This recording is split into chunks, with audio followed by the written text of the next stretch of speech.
아들, 딸 하나씩 키우고 있는 중입니다. 그냥 평범하게 직장 생활을 하고 있습니다. 와이프는 사업을 하나 시작했는데 대박이 나서 아주 저보다 바쁘게 지내고 있습니다. 뭐가 그리 바쁜지 매일 늦게 들어오더라고요. 집안일은 이제 뒷전입니다. 그래서 대부분 청소나 빨래 같은 건 제가 다 하는 편인데 음식하는 거는 마음대로 안 되더군요. 애들도 한참 잘 먹을 때인데 매번 배달 음식 먹는 것도 좀 그래서 와이프한테 한 소리 했습니다. 여보, 매일 시켜 먹는 것도 한계가 있어. 반찬 좀 해놓으면 안 돼? 내가 대충 꺼내 먹고 데워 먹을게. 다른 건 내가 다 하잖아. 밥만 좀 부탁해. 밥 타령은 진짜 시켜 먹는 게 얼마나 편하고 맛있어. 그냥 대충 좀 먹으면 안 돼? 나는 뭐 노니? 나도 진짜 몸이 10개라도 모자라. 힘들다고. 내가 그거 모르는 거 아니잖아. 그래서 청소, 빨래, 설거지, 분리수거 내가 안 해? 내가 다 해. 그거 하는 걸로 내가 당신한테 투정 부린 적 있어? 밥 먹는 거는 애들도 있으니까 좀 신경 써달라고 하는 거지. 내가 하는 건 맛없다고 애들도 안 먹으려고 하니까 그러는 거 아니야. 밥 해주는데 그렇게 어렵니? 밥 해줄 시간이 없다니까? 내가 몇 시에 들어오는데? 나 진짜 하루 종일 하는 게 일이야. 나는 그럼 언제 쉬는데? 이제 자리 잡기 시작해서 잘 되는데 계속 쉬고 나가야 될 거 아니야. 이해 좀 해주면 안 돼? 내가 도우미 아줌마 부를게. 당신도 그러면 좀 편할 거 아니야. 아니 무슨 도우미야. 그냥 밥만 좀 해주면 되는걸. 그러니까 나도 밥하기 힘들다고. 자기가 차려 먹을 거 아니면 도우미 써 그냥. 내가 알아서 부를 테니까. 당신은 그렇게 알아. 와이프는 자기도 힘들다며 도우미를 부른다고 했습니다. 참, 요즘 보면 돈 맛에 들려서 가정은 뒷전이고 자기 사업 확장에만 눈이 멀어 있는 것 같습니다.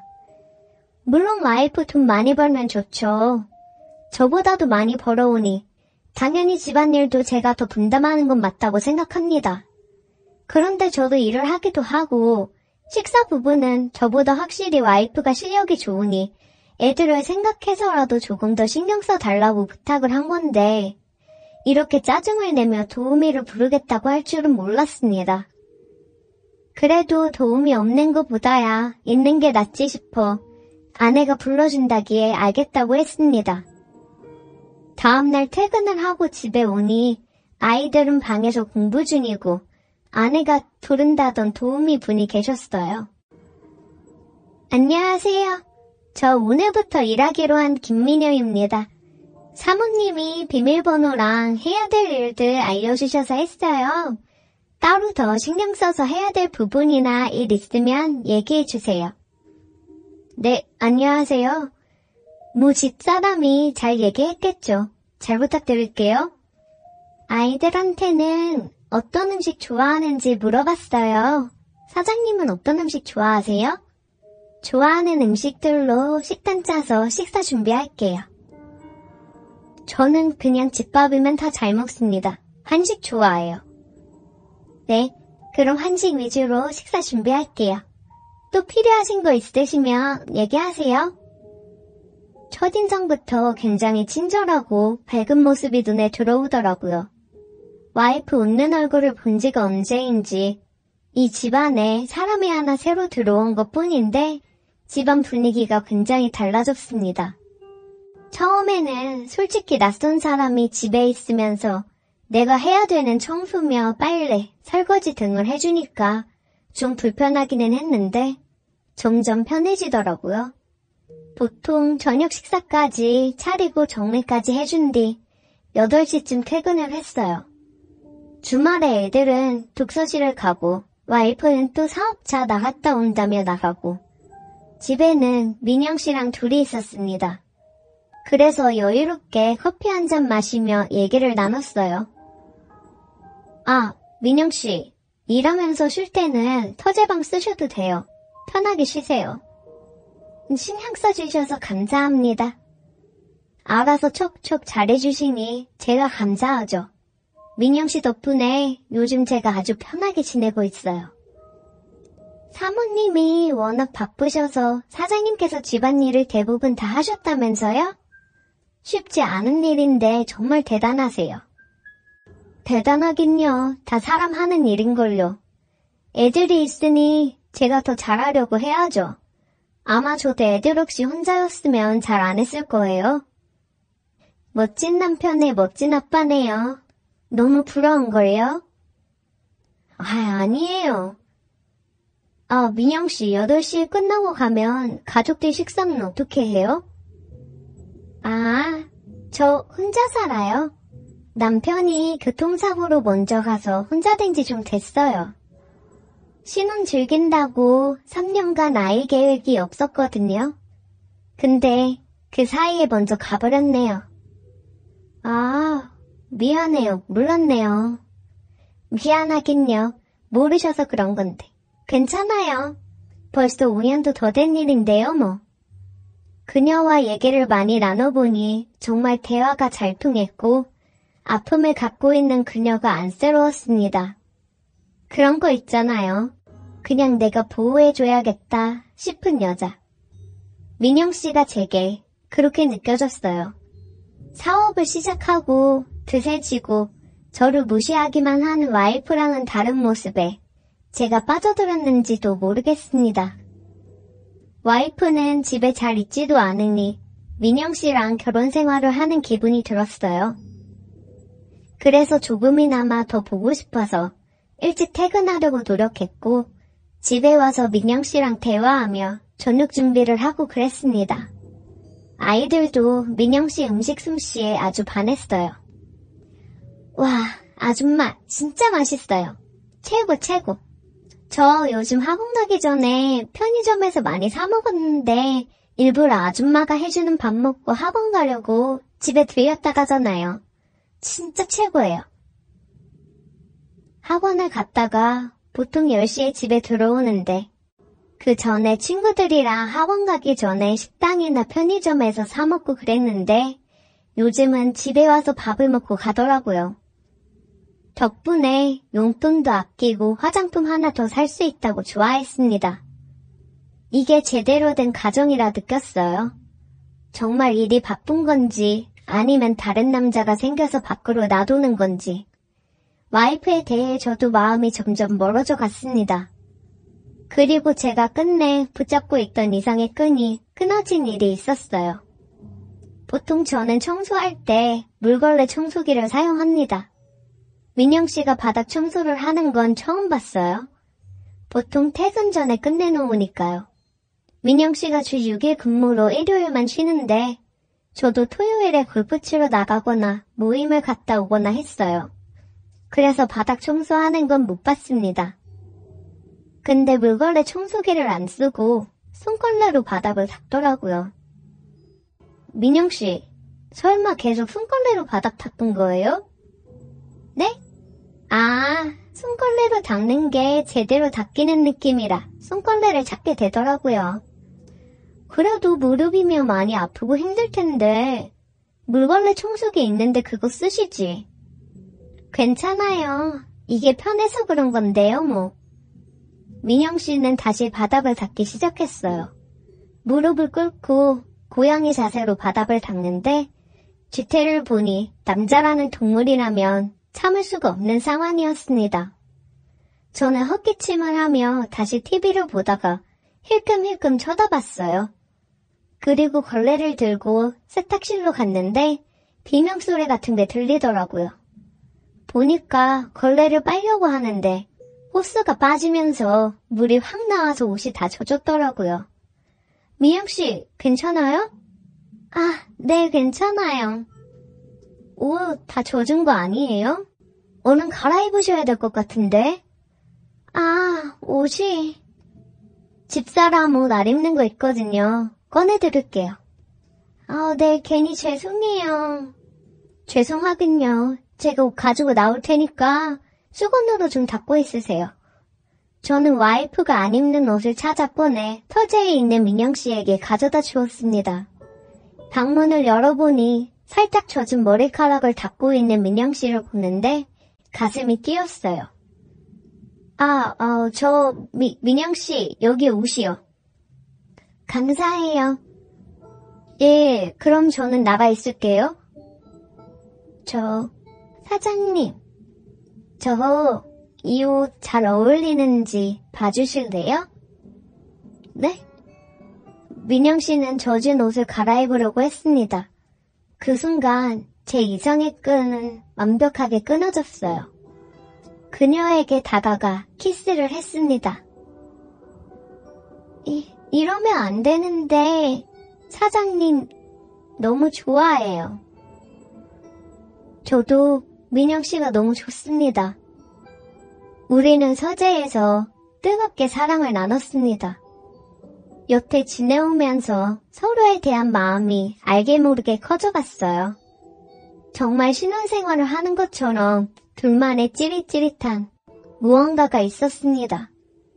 그러다 분위기가 이렇게 만들어지니 폭발해버린 거죠.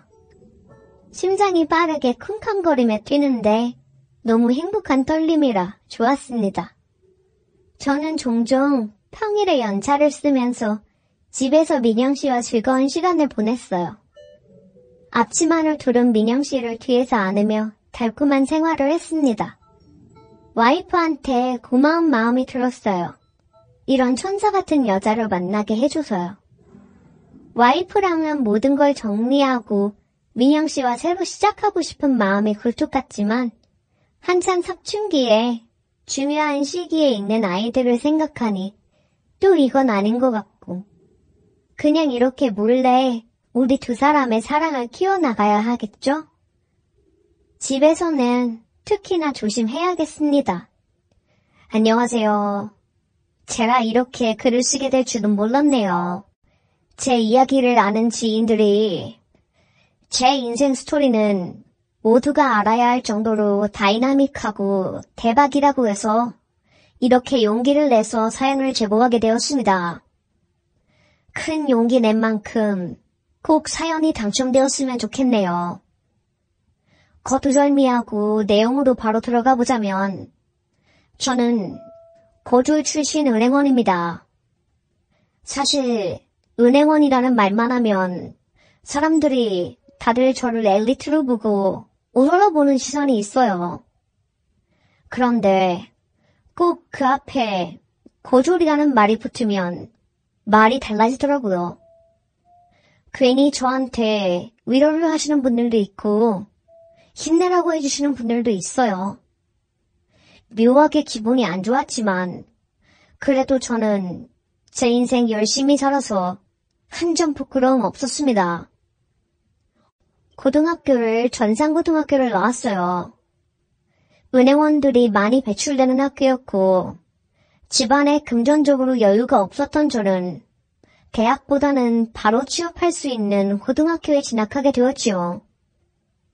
거기서 죽어라 공부했던 것 같아요. 거기서도 공부를 열심히 하는 애들은 정말 열심히 하거든요. 그 애들을 제치고 학교에서 장학금을 받겠다고 매일 저녁에 얼음물을 발에 담그고 이악 물고 공부하고 또 배웠습니다. 그래서 제가 1학년 때는 3학년 언니들보다 자격증이 더 많았어요. 18개가 넘었으니 말이죠.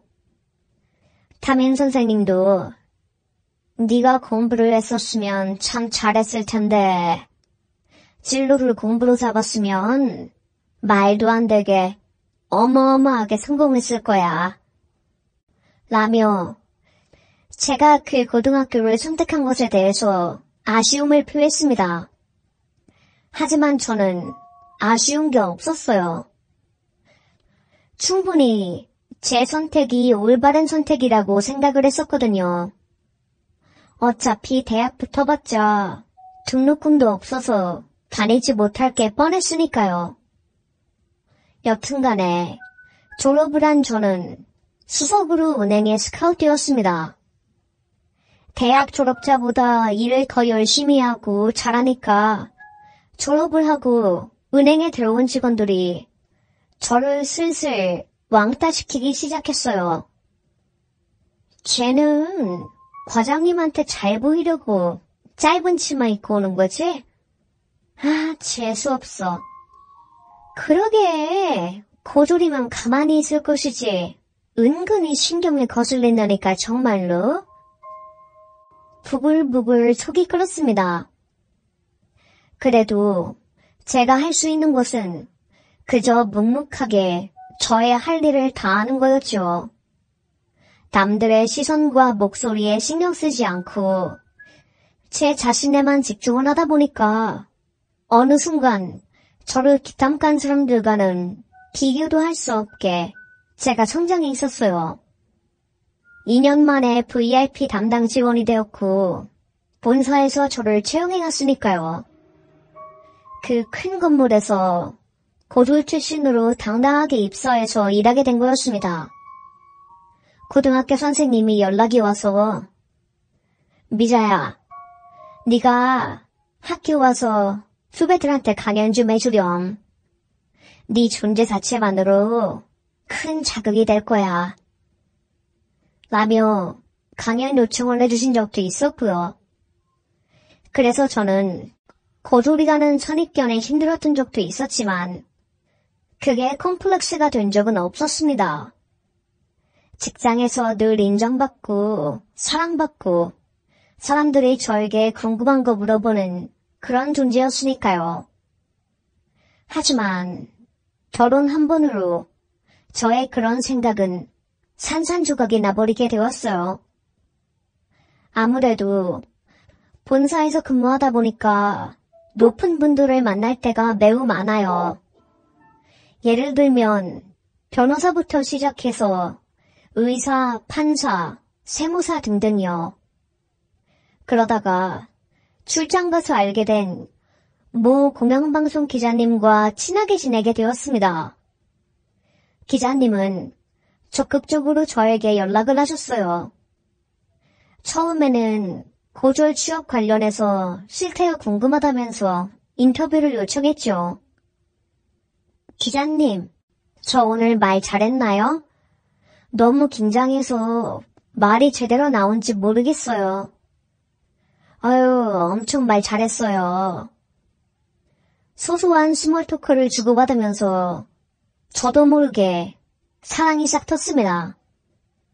사실 나이 차이도 엄청났기에 처음에는 그 사람이 남자로 느껴지진 않았어요. 그런데 어느 순간부터 확 남자로 느껴지더군요. 제가 은행 일하면서 지치고 힘들 때 귀신같이 그걸 알고 저에게 찾아와서 맛있는 거를 사준다거나 갈랄한 디저트를 줄 때면 제 마음이 녹는 것 같았습니다. 스며든 거죠. 그렇게 그 기자님과 저는 남몰래 비밀 데이트를 즐겼고 1년 정도 교제 끝에 그분이 저에게 청혼을 했습니다. 나이도 30이 넘었고 빨리 결혼하고 싶다면서요. 나는 너 아니면 결혼 못할 것 같아. 그래서 너를 정말로 꼭 잡고 싶어. 내가 온 마음을 다해서 너만 사랑할 거야. 그리고 널 행복하게 해줄 거야. 꽃소미를 가득 들고 저에게 청혼을 한 겁니다. 순수하고 어렸던 저는 가족들의 반대에도 불구하고 그 결혼을 하게 되었죠. 엄마는 그래도 나이 차이도 많이 나고 일단 네가 아직 남자를 많이 만나보지도 못했는데 일찍 결혼하는 것 같아서 엄마는 너무 걱정이 크다.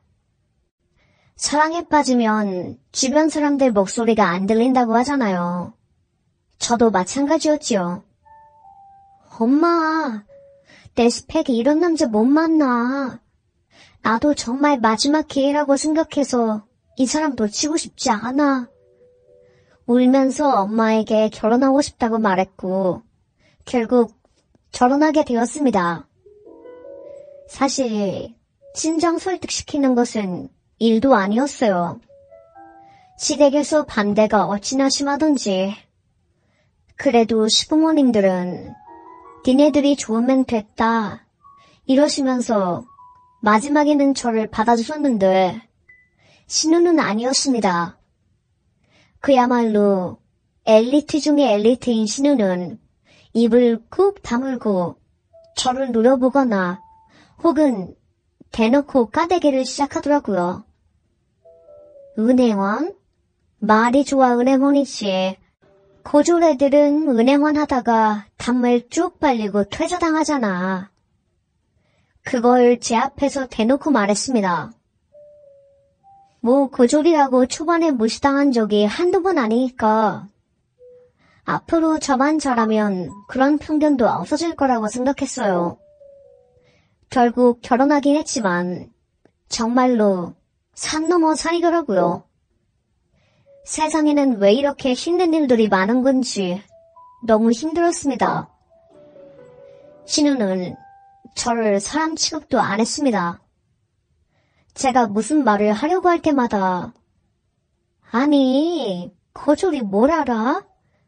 이런 건 대학에서 배우는 건데? 라며 저를 무시하기 시작했어요.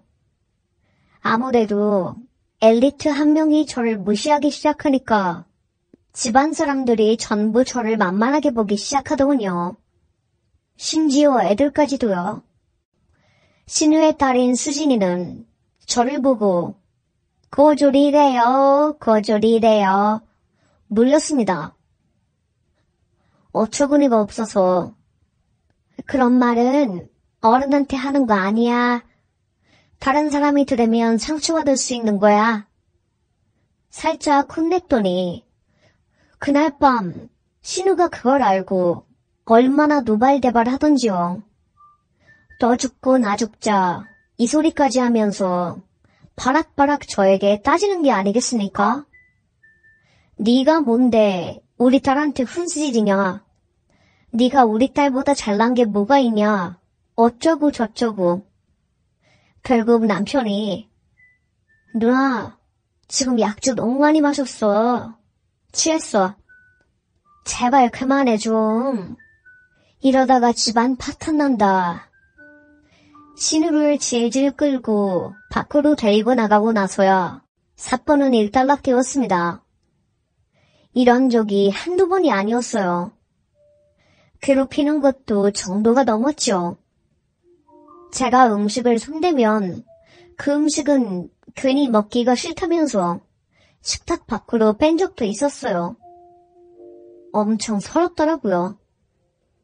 직장 다닐 때는 사실 학벌이고 뭐고 일 잘하는 사람이 최고니까 그걸로 제 자신을 증명하고 그랬는데 집안에서는 일이고 뭐고 증명할 수단이 없으니까 저는 신우 때문에 없던 콤플렉스가 생길 지경이었습니다. 속상한 저는 남편에게 여보도 내가 고졸인 게 신경 쓰여? 내가 그런 거 신경 썼으면 결혼했겠어? 갑자기 그런 질문을 왜 하는 거야? 아니, 형님 때문에. 형님이 자꾸 내가 고졸인 걸로 트집쳤고 걸고 넘어지니까 그게 은근히 계속 스트레스가 쌓여. 그냥 무시해. 우리 누나 봐. 워낙에 공부 잘하고 그걸로 우월감 느끼는 사람이니까 그렇지. 처음에는 남편도 저의 편을 들어주었어요. 그런데 시간이 갈수록 팔은 안으로 굽는다고 남편도 신우 편을 드는 겁니다. 그게 그렇게 신경이 쓰이면 당신이 대학을 가. 그러면 우리 누나도 당신한테 더 이상 고졸 이런 걸로 괴롭히지 않을 거 아니야. 간단하네 뭐. 이러더라고요. 남편도 결국은 시댁 편이구나 싶은 저는 혼자인 기분이 들었어요. 그게 상당히 저를 외롭게 만들더라고요. 그래서 항상 빨간 날에는 무서웠습니다. 시댁에 가야 하니까요. 그래도 잘 보이려고 애를 많이 쓴 것 같아요. 그런데 문제가 터졌죠. 시댁에 간 어느 날 신우가 거실에 앉아있던 저를 퍽 치는 겁니다. 깜짝 놀란 저는 눈을 휘둥그레 뜨고 왜 그러냐면서 쳐다보았죠. 선 넘는 짓 하지 말라고 했잖아. 갑자기 바락 소리를 지르는 겁니다. 어이가 없어서 말이 안 나오더라고요. 갑자기 무슨 소리예요 도대체가? 갑자기 신우가 딸의 영어 숙제책을 가지고 오더라고요. 그리고는 그걸 제 앞에 팍 던지는 게 아니겠습니까? 고졸이 뭘 안다고 애 숙제를 도와줘? 발음도 구린 게. 안 그래도 우리 애가 영어 못해서 스트레스가 이만저만이 아닌데 왜 똥물을 뿌리냐고? 왜? 1시간 전에 신우딸이 저에게 와서 영어 숙제 궁금한 걸 물어봤거든요. 지 엄마한테 물어보면 화낼 게 뻔하니까 상대적으로 더 편한 저에게 물어본 거죠. 제가 고졸이긴 해도 은행에서 외국 클라이언트도 상대한 경험이 있을 만큼 영어를 못하는 편이 아니거든요. 토익도 955점이었고요. 그런 제가 사과랑 파인애플 스펠링 그리고 발음을 알려줬다고 고래고래 소리치면서 절 망신 준 거였어요. 수백만 원 들인 영어 학원비가 공중에 날아가게 생겼다.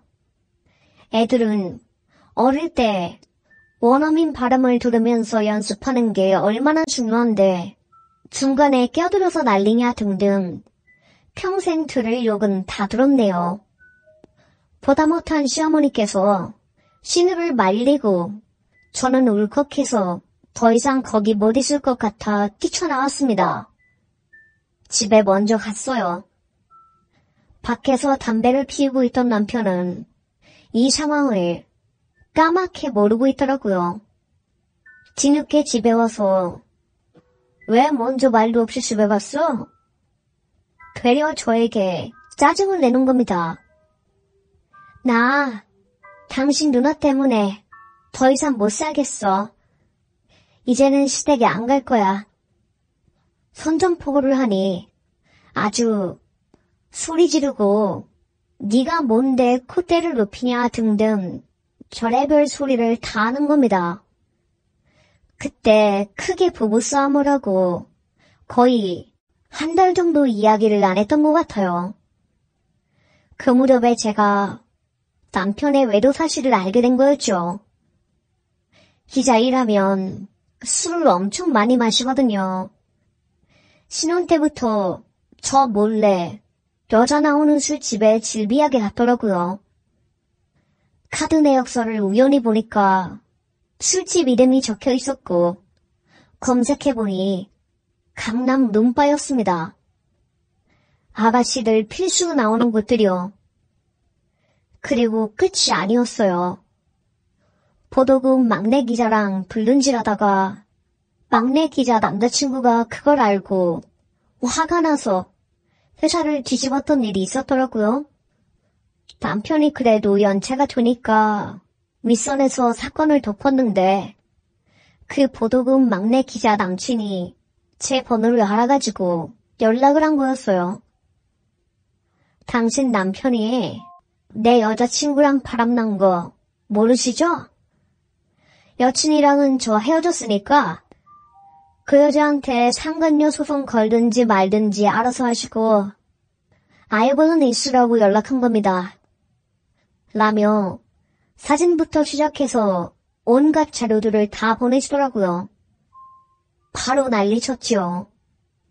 울고 불고 이혼한 해 만에 결국 별거에 들어가기 시작했고 저는 이혼을 선택했습니다. 이렇게 살다가는 정말로 내가 죽겠다 싶더라고요.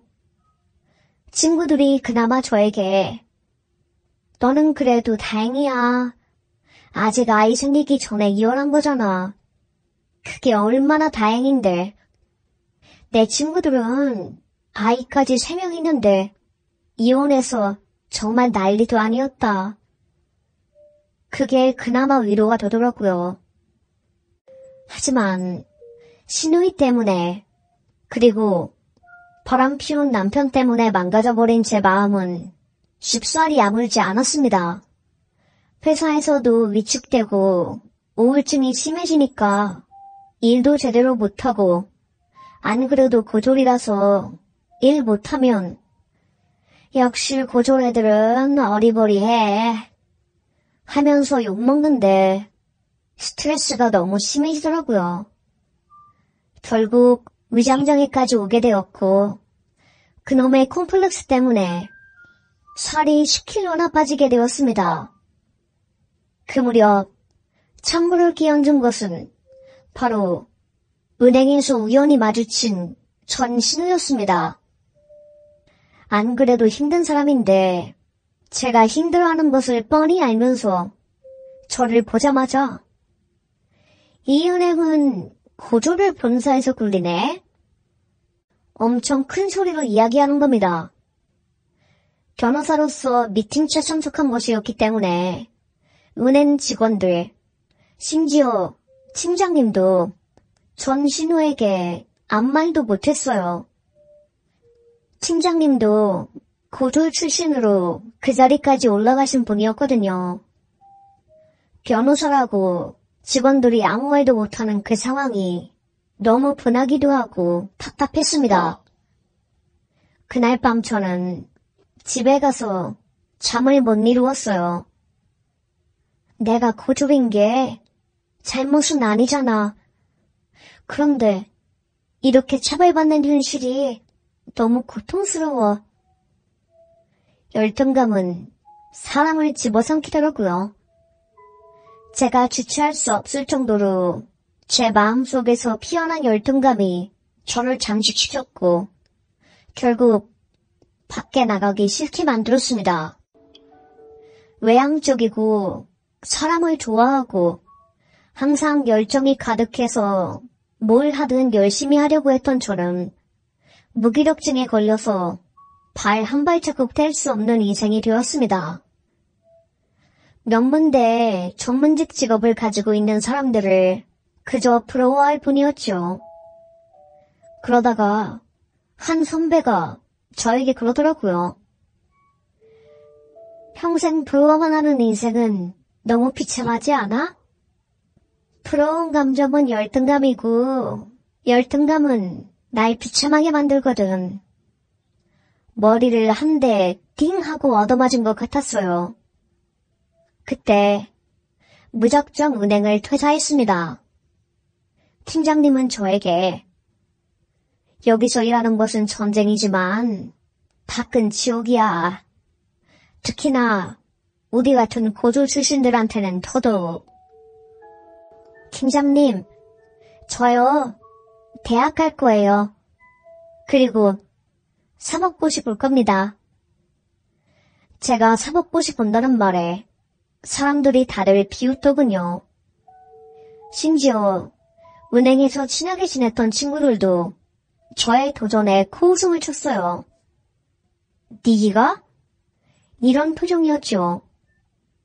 응, 내가 사법고시 볼 거야. 큰 소리 떵떵 치고 회사한 저는 이 악물었습니다. 온라인으로 수업을 들으면서 법학과 학사학위를 땄어요.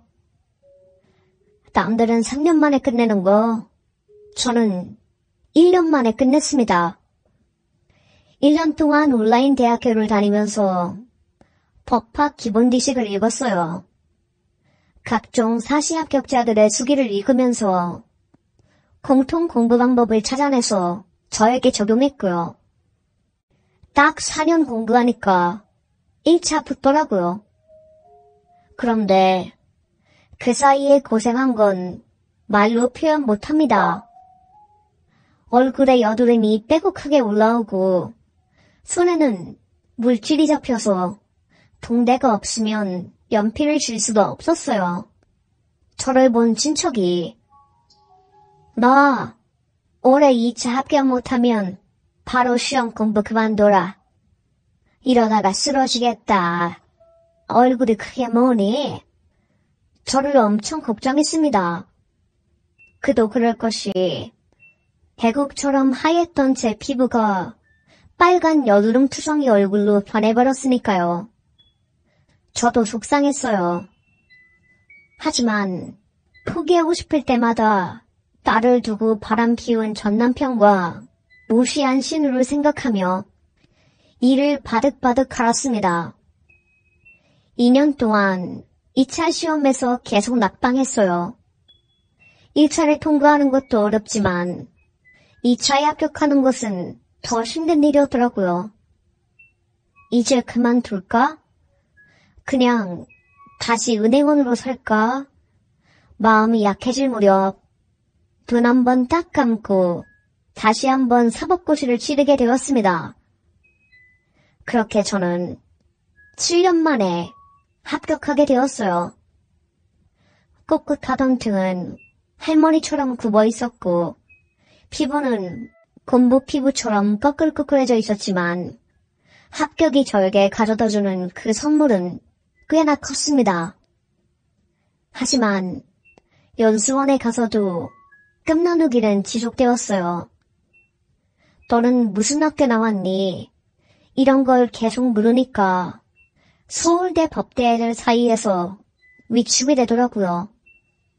나는 사이버대학교 나왔는데 라고 말하면 연수원 교수님부터 시작해서 모든 사람들이 깜짝 놀라서 저를 쳐다봤답니다. 서울대도 아니고 사이버대학을 나와서 사시에 붙었다고? 이야, 저를 모르는 사람이 없었어요. 날고 기는 그 사람들 사이에서도 저는 꽤나 유명인사가 되었죠. 하지만 상위권 대학 학생들의 그 침묵과 유대감은 저에게 큰 소외감을 불러일으켰습니다.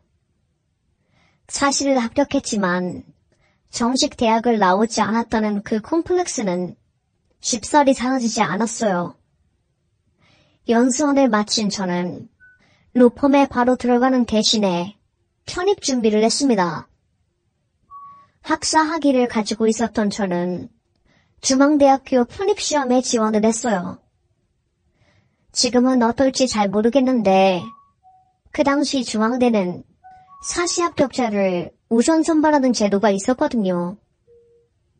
항상 영어에 흥미를 가지고 있었고 못하는 편이 아니었기 때문에 바로 시험에 붙었고 그렇게 저는 30이 다 된 나이에 늦깎이 대학생이 되었습니다.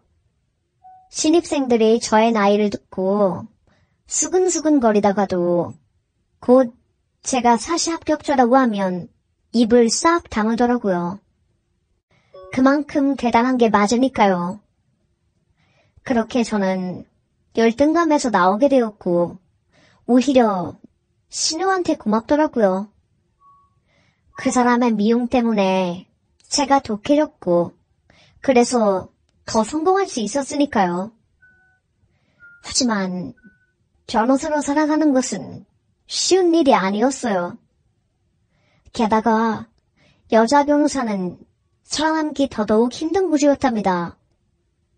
하루하루 사는 게 전쟁 같았고 죽고 싶었던 적도 많았지만 저의 특이한 이력 그리고 이혼이라는 경험 때문에 가정법원 소송을 담당하는 전문 이혼 변호사로서 점점 이름을 떨치게 되었어요. 유튜브에도 나오고 종편 뉴스에서도 패널로 등장을 하니까 저를 알아보고 사건을 의뢰하러 오는 사람들이 많아졌고요. 고맙더라고요. 나라는 사람 하나를 굳게 믿고 사건을 맡겨준다는 것 자체가요.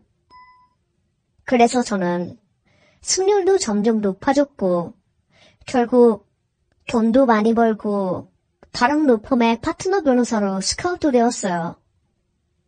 고려대학교 법학대학 석사학위도 따면서 슬슬 법조계에 이름도 걸치게 되었습니다.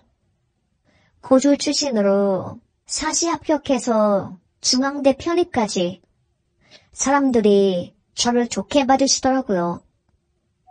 그렇게 각종 모임에 참석하면서 사람들과 이야기를 나누던 중에 알게 된 회장님이 저를 워커힐에서 열리는 법조계 모임에 초대해 주셨습니다. 거의 전국 최대 규모였어요. 저는 그 당시에 TV에 활발하게 나가고 있었고, 그래서 저를 알아보는 사람들도 많았죠. 거기에는 변호사만 오는 게 아니라 속무하시는 분들도 오시고 법조계와 관련된 많은 사람들이 오는 자리였습니다. 거기에 가서 처음 보는 사람들과 인사도 나누고 소소한 이야기를 하고 있을 무렵 저기 멀리서 익숙한 얼굴이 보이더라고요. 설마 했습니다. 심장이 쿵쿵 뛰는 게 제 귀에도 들릴 지경이었어요. 아닐 거야 외쳐보았지만 너무나도 선명히 보이던 그 얼굴은 바로 전신우였습니다. 제가 거졸이라고 그렇게 무시하던 신우였어요. 신우를 피해서 구석쪽으로 간 저는 순간 이런 생각이 들더라고요. 내가 사시도 패스했고 대학도 나왔는데 이제 나도 신우랑 동급으로 스펙을 갖추었는데 숨어있을 이유가 없잖아. 그리고 내가 잘못한 것도 없잖아. 딱 이 생각이 든 저는 손에 들고 있던 샴페인을 책상 위에 내려놓고 일부러 신우 앞으로 성큼성큼 걸어갔습니다. 그런데 신우 옆에 제가 몇 달 전에 도움을 드린 중소기업 회장님이 서 있는 거였습니다. 그 회장님이 저에게 먼저 인사를 건네주었어요. 어머 박변도 여기 모임에 온 거야? 이야 대단해 진짜. 요즘 모임 물이 좋아졌어. TV에도 나오는 우리 박변이 이 모임도 와주고 말이야. 그때 신우가 저를 쳐다보고 엄청 놀라더라고요. 네가 왜 여기 있어? 이런 눈빛이었죠. 저는 회장님 안녕하세요. 어머 오랜만에 뵈어요 형님. 아니 이제는 형님도 아니지? 김수경씨? 회장님은 엄청 놀라서 저에게 둘이 어떻게 아는 사이냐고 물어보더라고요. 저는 코웃음을 쳤습니다. 그때 신우가 저에게 그러더라고요. 네가 왜 여기에 와? 이제는 은행 업무 안 보고 속무팀에서 일하는 건가? 아니면 변호사 비서? 고졸도 요즘에는 할 수 있는 일이 많네. 변호사팀 비서도 적어도 2대 중대는 나와야지 할 수 있는 걸로 아는데. 여전히 저를 무시하는 형님이었습니다. 그때 회장님이 에헤이 김변, 박변한테 뭔 소리를 하는 거야. 사시 합격하고 종편에도 지금 이혼 전문 변호사로 나오는 사람한테 그러면 안 되지. 그 회장님이 목소리를 조금 크게 내자 주변에 있는 변호사들이 저를 쳐다보았어요. 그때 사시 통과한 지인들이 저를 본 겁니다. 야 박현주, 너 웬일이야? 아는 체를 해주었어요. 저를 아는 척 해준 친구는 검사 출신 변호사였고 미녀 변호사로 TV에도 나오고 유명한 애였거든요. 유명한 사람이 저에게 아는 척을 하니까 사람들이 저를 전부 쳐다보고 저에게 인사를 한 겁니다. 아이고, TV에서 잘 봤습니다, 박변. 아주 유명하시고 성격도 좋으시고. 안녕하십니까, 박 변호사님. 저는 전문직들 상대로 세무 처리하는 신성은 세무사라고 합니다. 혹시 채무 관련해서 필요한 게 있으시다면 여기 명함으로 연락주세요. 다양한 사람들이 저에게 말을 걸기 시작했고 신우는 깜짝 놀라서 저를 어벙벙하게 쳐다보더군요. 저는 그런 신우를 보면서 코웃음을 쳤습니다. 내가요, 우리 형님, 아니 김수경 씨 때문에 사법고시를 봤거든요. 7년 이악 물고 사시 통과하고 중대 편입 합격해서 지금 변호사로 활동하고 있어요. 당신이 그렇게 무시한 고졸 은행원이 잘 지내고 있으시죠? 김수경 씨. 신우는 믿기지 않는다는 듯이 파르르 떨더군요. 그렇게 저는 그날 얼떨결에 파티의 주인공이 되어버렸어요. 모두의 관심을 받았으니까요. 고졸이라서 신우한테 괴롭힘 당했다가 사시 합격하고 편입해서 대학도 들어갔으니 거의 개천에서 용난꼴이었죠. 그렇게 그날 형님에게 제대로 복수한 저는 마음이 편해졌습니다. 이혼하고 처음으로 입맛이 돌았던 것 같아요. 그때부터 먹는 재미를 알게 되었고 불어오는 바람에도 행복을 느끼기 시작한 거죠. 시댁에서 괴롭힘 당한 게 트라우마로 남아서 매일 꿈에 나와 저를 괴롭혔는데 심리적으로 복수를 하니까 그 트라우마도 더 이상 저를 괴롭히지 않게 되었던 겁니다. 그렇게 저는 그 이후로 좋은 사람을 소개받아서 재혼을 하고 아이를 낳아서 키우게 되었어요. 시간이 흘러 사법고시도 사라지고 로스쿨이 생기면서 새로운 세상이 펼쳐지게 되었죠. 그렇게 몇 년이 흘렀을까요? 남편도 변호사였거든요. 저와 같은 이혼 변호사였습니다. 그런데 남편의 사무실에 누가 찾아왔대요. 그 의뢰인은 재혼 후 불륜을 저지르다가 상간녀의 남편한테 걸려서 전치 9주가 나오는 폭행을 당했다고 하는 겁니다. 상간녀 남편이 회사로 찾아가서 그 의뢰인을 마구마구 때리고 중단지도 돌렸대요. 불륜질한 내용들을요. 그런데 보니까 상간녀 남편의 아버지가 유명 로펌 대표였고 빽이 어마어마해서 힘든 싸움이 될 것 같아 이혼 변호사로 유명한 저희 남편을 찾아온 거였습니다. 그런데 그 의뢰인 이름이 제 전남편 이름이랑 똑같더라고요. 순간 소름이 돋았습니다. 설마 하는 마음에 주민등록번호 앞을 이야기해주니 맞다며 손뼉을 치는 겁니다.